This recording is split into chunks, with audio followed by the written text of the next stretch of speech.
मोहतरम जनाब इम्तियाज जलील साहब, रुकने पार्लिमान व सदर मजलिस इत्तेहादुल मुस्लिमीन महाराष्ट्र जनाब आरिफ सैफी साहब, उम्मीदवार मजलिस इत्तेहादुल मुस्लिमीन, मेरी इज्जतदार माँ और बहनों, बुजुर्गों, मेरे गयूर नौजवान साथियों और मेरे तमाम मजलिस के रुफ़क़ा, मैं आपका शुक्रिया अदा करता हूं कि आप इतनी बड़ी तादाद में यहां पर भी और यहां पर भी आप आज इस जलसे में शिरकत किए हैं और इतनी बड़ी तादाद में आप तमाम का यहां जमा होना इस बात का पैगाम देता है कि इंशाअल्लाह ताला आप तमाम ने ये फैसला कर लिया है कि इस म्युनिसिपल वार्ड से इंशाअल्लाह यहां से आप मजलिस इत्तेहादुल मुस्लिमीन के उम्मीदवार को अपना नया कॉरपोरेटर बनाएंगे इंशाअल्लाह। मेरे अजीज दोस्तों और बुजुर्गों, यहां पर 5 साल पहले आपने मौजूदा दिल्ली के मुख्यमंत्री, उनके पार्टी के एक उम्मीदवार को आपने वोट डालकर कामयाब किया था और आज आप देखते हैं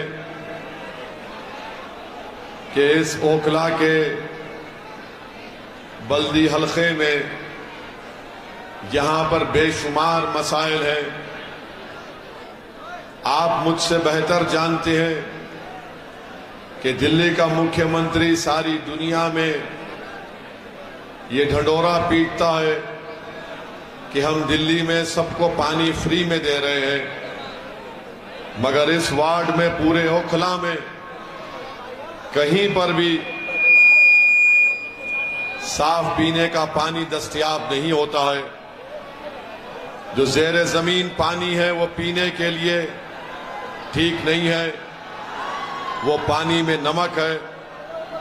और आप मुझसे बेहतर जानते हैं कि इस अहलियाने ओखला को महाना 1000 से 1200 रुपये पानी पर खर्च करना पड़ता है ताकि वो पानी पी सके और उस पानी को अपने घर के जरूरियात के रोजमर्रा में इस्तेमाल कर सके। अब आप खुद ये फैसला करिए कि जो हुकूमत जिसका मुख्यमंत्री है और उस पार्टी का म्युनिसिपल कॉरपोरेटर है, उसने ओखला की आवाम को साफ पीने का पानी का इंतजाम नहीं किया, क्या वो आपके वोट का मुस्तहिक रहेगा? जिसने आपको पानी नहीं दे सका, क्या वो आपका वोट का मुतालबा कर सकता है? मेरी नजर में पानी एक बुनियादी चीज होती है और हर एक को पानी मिलना चाहिए, मगर यहां पर ओखला में दिल्ली के मुख्यमंत्री और उनकी पार्टी ने ओखला की आवाम को पीने का पानी तक मुहैया नहीं किया। आप जानते हैं कि यहां पर मदरसा है ठोकर नंबर 8 अहले हदीस मस्जिद के सामने, वहां पर एक कचरा डाल दिया जाता है, इसको भी हटाने का इंतजाम नहीं किया। बल्कि आप ये भी जानते मेरे अजीज दोस्तों और बुजुर्गों कि अबुल फजल एरिया में वहां पर भी एक डंपिंग यार्ड बना दिया गया और रोड पर कचरा डाल दिया जाता है, जिसकी बदबू से तमाम आवाम परेशान रहती है। एक और गार्बेज डंप यार्ड बना दिया गया अल शिफा हॉस्पिटल अबुल फजल एरिया में, यहां पर भी खुली मोहरियां हैं। अब आप अंदाजा लगाइए कि क्या क्या तकालीफ का सामना आपको नहीं करना पड़ता। 2007 में ओखला में एक गवर्नमेंट हॉस्पिटल बनाने का ऐलान हुआ और 2007 के बाद ऐसे 4 अस्पताल गैर मुस्लिम इलाकों में बन गए, मगर ओखला में सरकारी अस्पताल अब तक नहीं बना। और सरकार केजरीवाल की है और कॉरपोरेटर उन्हीं की पार्टी का है। शाहीन बाग में खुली ड्रेन है, रोड नहीं है, बल्कि रोड पर खड्डे ज्यादा हैं। आप बताइए कि फिर 4 दिसंबर के दिन आप कैसे यहां पर उनको वोट दे सकते हैं? ओखला में अगर कोई अपने घर की तामीर करता है तो उसको रुश्वत देना पड़ता है, रुश्वत वर्दी वाले को भी देना पड़ता और एमसीडी के लोगों को भी और कॉरपोरेटर के लोगों को भी। तो कोई घर की तामीर नहीं कर सकता बगैर रिश्वत दिए। और आप इस बात को जानते हैं कि एक बाज़ाब्ता एक रिसर्च हुई, स्टडी हुआ। उस स्टडी का नाम यह था कि early educational marginalisation for Muslim children in India, an analysis of nursery school admission in private schools of Delhi. Muslim children who applied to private unaided schools in Delhi at nursery level, only less than 3% of children got admission.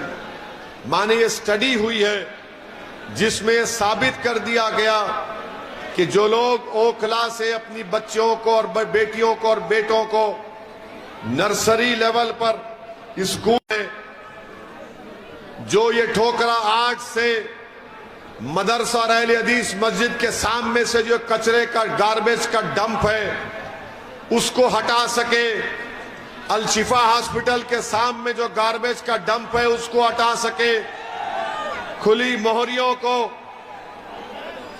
मोहरियों का काम करवा सके, साफ पीने का पानी आपको मुहैया करा सके, अस्पताल को तामीर करवा सके। सिर्फ मोहल्ला क्लिनिक से काम नहीं होता है, अस्पताल की एक अहमियत है, इसकी एक स्पेशलिटी होती है। ये मुद्दे आपके हैं, ये आवाम के हैं। इस पर आपको अगर एक मुस्बित फैसला आप लेंगे तो मुझे यकीन है कि इंशाअल्लाह ताला आप 4 तारीख के दिन पतंग के निशान पर मजलिस इत्तेहादुल मुस्लिमीन के हक में अपना वोट का इस्तेमाल करेंगे।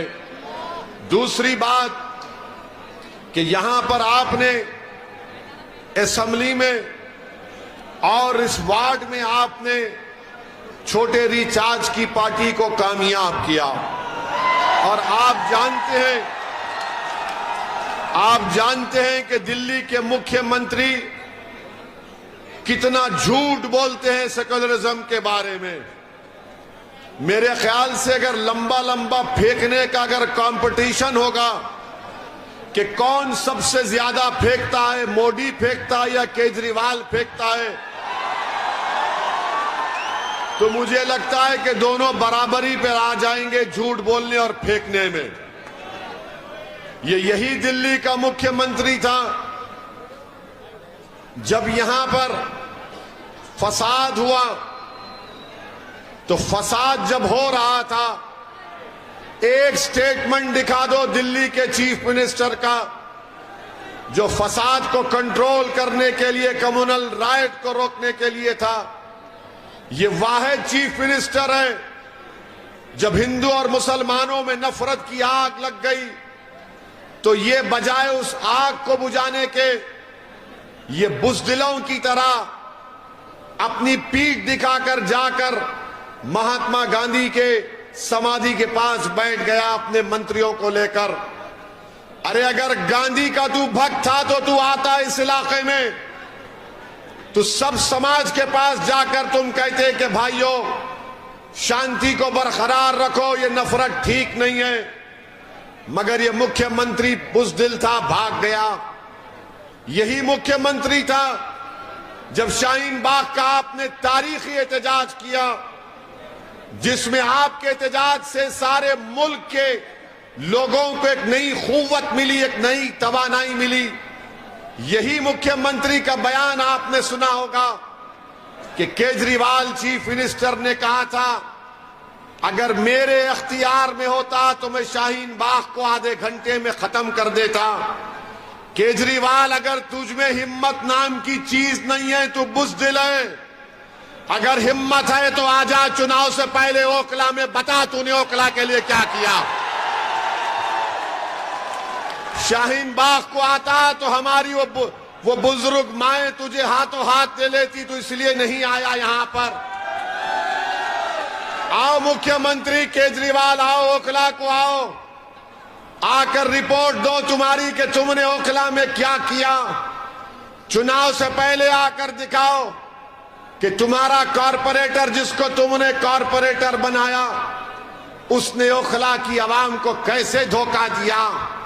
जब उसका नेता धोखा देता है तो उसका छोटा भी धोखा देगा, तो ये दोनों मिलकर धोखा दिए हैं। मेरी इज्जतदार मां और बहनों, आप जानते हैं कि जब कोविड की पहली वेव चल रही थी तो उस वक्त ये पहला शख्स था पूरे भारत में जिसने अपनी नफरत की वजह से, अपने जहनी छोटेपन की वजह से, ये पहला शख्स था जिसने कोविड फैलने की जिम्मेदारी मुसलमानों पर डाल दी। सारी दुनिया में कोविड फैला, चाइना से शुरू हुआ, पूरे दुनिया के मुल्कों में फैला, मगर ये वाहिद केजरीवाल था जिसने कोविड फैलने की जिम्मेदारी सुपर स्प्रेडर मुसलमानों पर डाल दी और कहा कि तबलीगी जमात जिम्मेदार है। आपको याद होगा कि दिल्ली हुकूमत की तरफ से एक लिस्ट आती थी कि कितने लोगों को कोविड हुआ, कितने डिस्चार्ज हुए, कितने टेस्ट हुए, तो उसके बाजू लिखा जाता था तबलीगी जमात सुपर स्प्रेडर।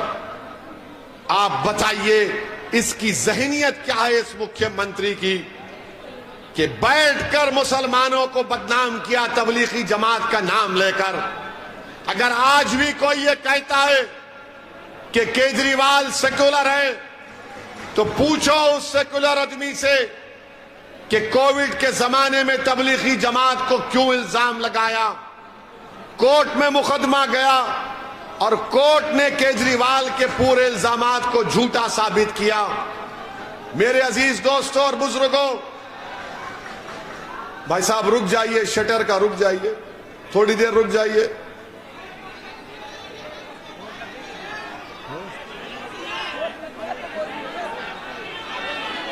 क्या हुआ?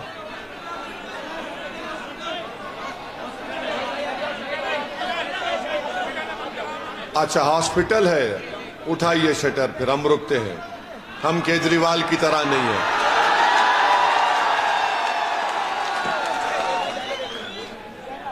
उठाइए उठाइए।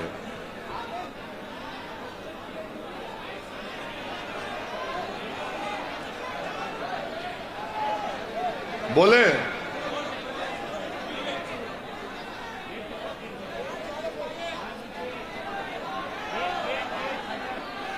हाँ, गेट खोल दो भाई।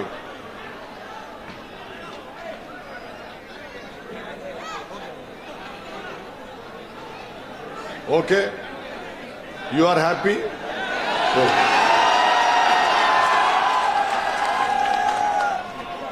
मैं आपसे अर्ज कर रहा था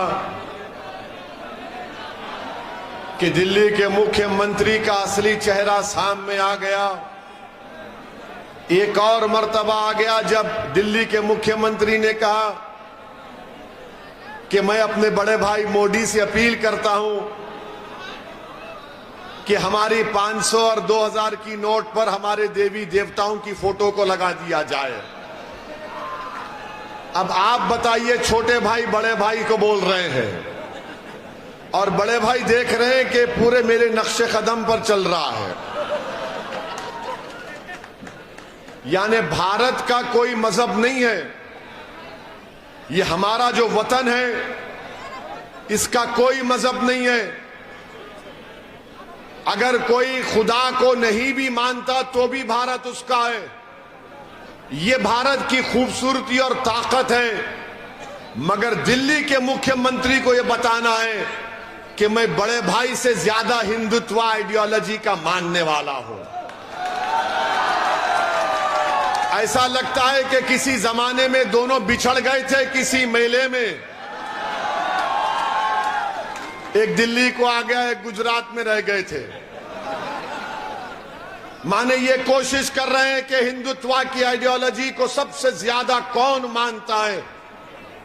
ये जो आपका दिल्ली का मुख्यमंत्री है, ये 2013 का मोदी है, याद रखो आप मेरी इस बात को।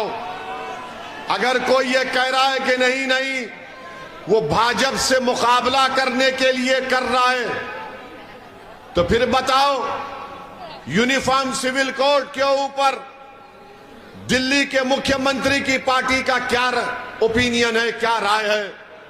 मैं यूनिफॉर्म सिविल कोड का खिलाफ हूं, इसलिए खिलाफ हूं कि भारत के संविधान में, आईन में आर्टिकल 29 है, 29 है, राइट टू कल्चर एक अनफेटर्ड फंडामेंटल राइट है। और यूनिफॉर्म सिविल कोड की बात भारत के प्रधानमंत्री वजीर आजम मोदी करके ये चाहते ये हैं कि हमसे हमारी तहजीब को छीन लिया जाए। हमारी तहजीब हमारे मदरसे हैं, हमारी तहजीब मसाजिद हैं, हमारी तहजीब हमारा हिजाब बुर्का और हमारी दाढ़ी है, हमारी तहजीब हमारी किताब है, हमारी तहजीब हर चीज है। जो बीजेपी हमारी तहजीब को खींचना चाहती है यूनिफॉर्म सिविल कोड के नाम पर, तो ये केजरीवाल यूनिफॉर्म सिविल कोड के बारे में एक लफ्ज भी नहीं बोलता है, एक लफ्ज भी नहीं बोलता है। और जो लोग ये कहते नहीं इसमें हिकमत है, अच्छा हिकमत है तो ये बताओ बिल्किस बानो के ऊपर केजरीवाल क्यों नहीं बोलता? बिल्किस बानो के ऊपर केजरीवाल क्यों नहीं बोलता? बिल्किस बानो तो सिर्फ मुसलमानों का मसला नहीं है। और अगर कोई नहीं जानता बिल्किस बानो कौन है, तो बिल्किस बानो को 2002 में 6 महीने की प्रेग्नेंट थी, 3 साल की बेटी थी, साथ में अपने खानदान के 7 या 8 लोग थे। बिल्किस बानो को प्रेग्नेंट होते हुए जालिमों ने उसका रेप, अस्मत रेजी की, उसके बाद उसकी मां का रेप किया और खानदान वालों का रेप किया, उसके बाद उनका कत्ल किया और एक मां के सामने 3 साल की बेटी का सर लेकर पत्थर पर मारकर उस बेटी का कत्ल कर दिया। वो बिल्किस बानो है जिसका मुकदमा मुंबई में चला। और वो बिल्किस बानो पर जुल्म करने वालों को नरेंद्र मोदी की सरकार 15 अगस्त को जब हम आजादी का अमृत उत्सव मना रहे थे, हमारे मुजाहिदीन आजादी को खिराज अकीदत पेश कर रहे थे, तो बीजेपी के नरेंद्र मोदी और अमित शाह ने गांधी को खिराज अकीदत पेश नहीं किया, मौलाना आजाद को खिराज अकीदत पेश नहीं किया, अल्लामा फजल खैराबादी को खिराज अकीदत पेश नहीं किया, महमूदुल हसन को खिराज अकीदत पेश नहीं किया।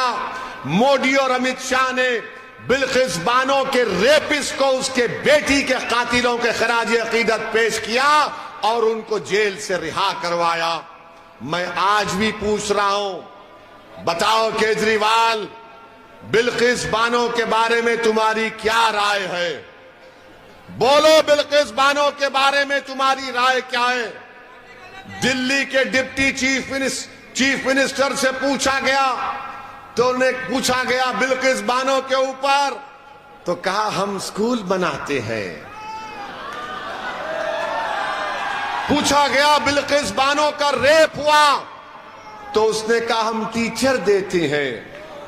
अगर बिल्किस बानो की बेटी जिंदा होती तो शायद वो जामे मिलिया यूनिवर्सिटी में अभी पढ़ती रहती होगी। इंसाफ जब तक मजलूमों से नहीं होगा, दुनिया में अमन कायम नहीं हो सकता।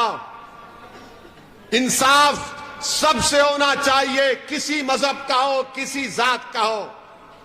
ये आपका दिल्ली के मुख्यमंत्री का चेहरा है कि नोट पर ये फोटो लगा दो, गांधी की भी फोटो रखो और ये फोटो भी रखो। अरे तू गांधी के पैगाम को नहीं समझा। यूनिफॉर्म सिविल कोड पर 0, बिल्किस बानो पर खामोशी, मगर बार बार ये बोलते हैं कि नहीं नहीं इनके जो चमचे हैं जो ओखला में फिरते हैं, ये जो केजरीवाल छोटा रिचार्ज के चमचे,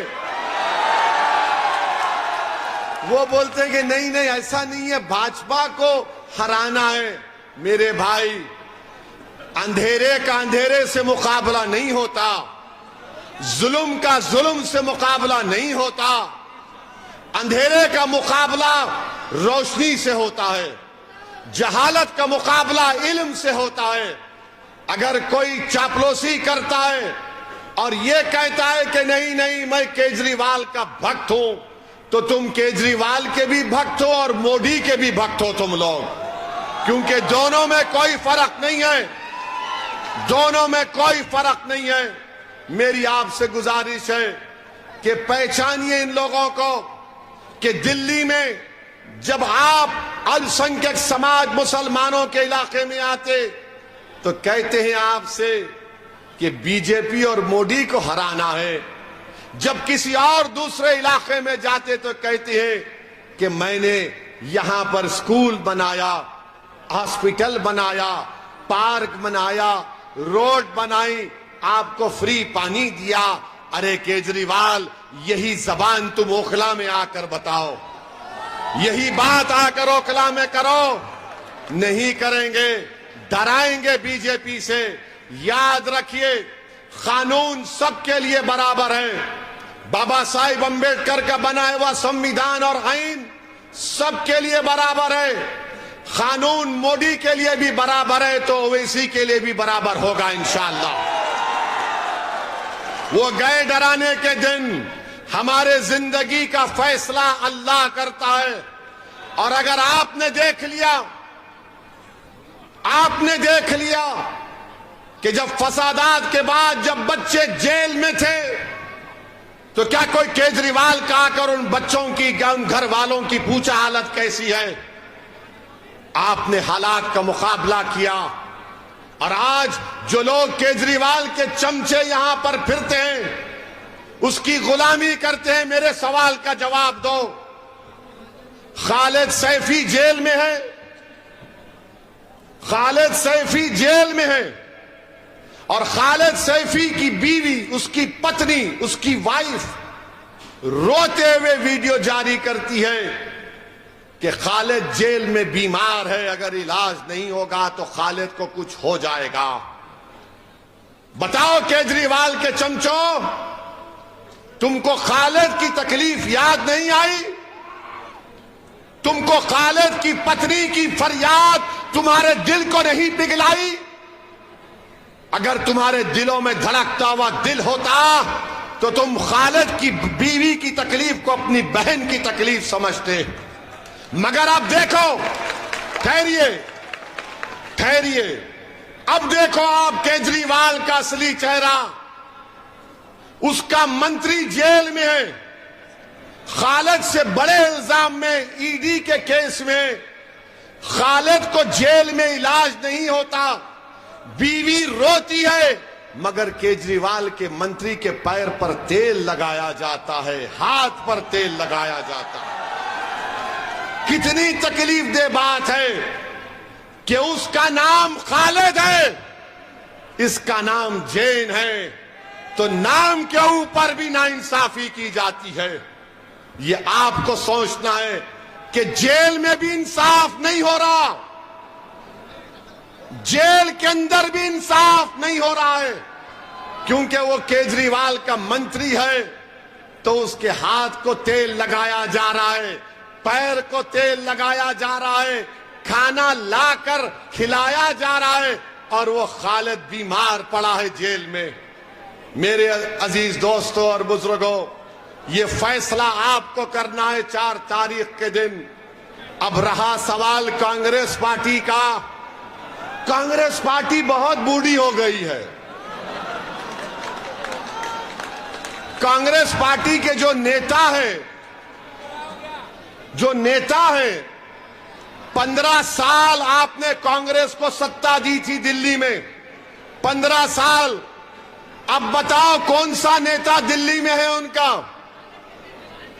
रोड पर नजर नहीं आता, उनका नेता पूरे भारत में पैदल फिर रहा है, पैदल पैदल पैदल पैदल। चुनाव गुजरात में है, भाई साहब मध्य प्रदेश में है, कैपिटल दिल्ली में लड़ाई चल रही है, भाई साहब बता रहे हैं कि कैसे आरएसएस से बैठकर मुकाबला किया जाता है। तो कांग्रेस को वोट देना वोट जाय करने के बराबर है। अब कांग्रेस में दम कम नहीं रहा, अब कांग्रेस सिर्फ म्यूजियम में रहेगी इंशाअल्लाह ताला। आप देखना, कांग्रेस अब म्यूजियम में नजर आएगी। हमारे अब्बा थे, दादा थे, परदादा थे, ये इनकी फोटो है। वो उस जमाने में ऐसा करते थे। अबे तू क्या कर रहा है? ने मैं फोटो लगा के खुश हूं दादा की। ये कांग्रेस पार्टी है। तो आपको लड़ने वालों की जरूरत है, ओखला से इंसाफ करने वालों की जरूरत है। और हमारा ये भाई आरिफ सैफी आपके सामने खड़ा है। 5 साल पहले आपने वोट नहीं दिया, ये आज भी आपके सामने आया है, आपसे अपील कर रहा है कि ओखला के लिए आप मजलिस को कामयाब करिए। ओखला के कचरों को साफ करने के लिए आप मजलिस को कामयाब करिए। और कचरे 2 किस्म के हैं।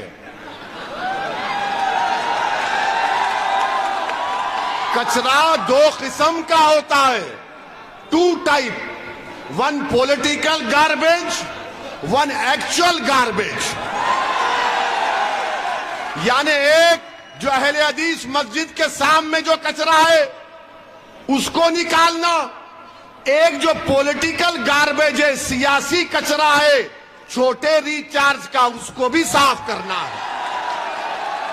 तो दोनों को साफ करना है आपको। करेंगे ना आप? करेंगे ना आप? करेंगे ना आप? अरे जोर से बोलो प्यारे, और जोर से बोलो। दोनों कचरों को साफ करेंगे। ओखला में पानी की लाइन आएगी, पानी की लाइन आएगी, अस्पताल बनेगा, अस्पताल बनेगा इंशाअल्लाह ताला। तो आपने फैसला कर लिया कि 4 दिसंबर को ओखला की आसमानों पर क्या नजर आएगा, क्या नजर आएगा। और हम क्या करेंगे? डोरी लेके पतंग। तो 4 दिसंबर के दिन मजलिस को कामयाब करिए। आपका बेहद शुक्रिया। अस्सलाम वालेकुम व रहमतुल्लाहि व बरकातुहू।